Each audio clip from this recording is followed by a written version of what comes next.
Shortly after the rollout of the iOS 14.4, some iPhone 12 owners reported that their device is powered down and won't turn on or respond anymore. It is a possible firmware issue, and if you're one of the people bugged by this problem, here's what you need to do. This video will show you what to do if your iPhone 12 powered down and will no longer turn on after the iOS 14.4 update. First solution: perform the forced restart. As long as your iPhone doesn't have any signs of physical or liquid damage, then the problem can be due to a pretty minor firmware issue. More often than not, this issue is due to a firmware crash, and what you need to do is the forced restart. To do so, quickly press and release the volume up button, and then the volume down button. Immediately after that, press and hold the power key for 10 seconds. This will force the phone to boot up. When the Apple logo shows, release the power key and wait until your iPhone finishes the reboot.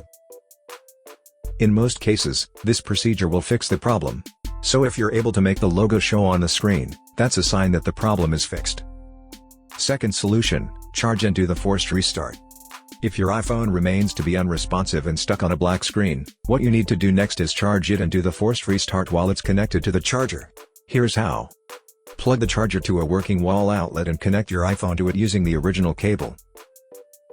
Regardless of whether the iPhone shows the charging sign or not, leave it connected to the charger for at least 10 minutes. After that, do the forced restart again while the iPhone is still connected to the charger. If this isn't a hardware issue, then your iPhone should already be booting up by now. If not, then set up an appointment at the Genius Bar. I hope that this simple troubleshooting guide will be able to help you one way or the other. Please support us by subscribing to our channel and enabling the notifications. Thanks for watching.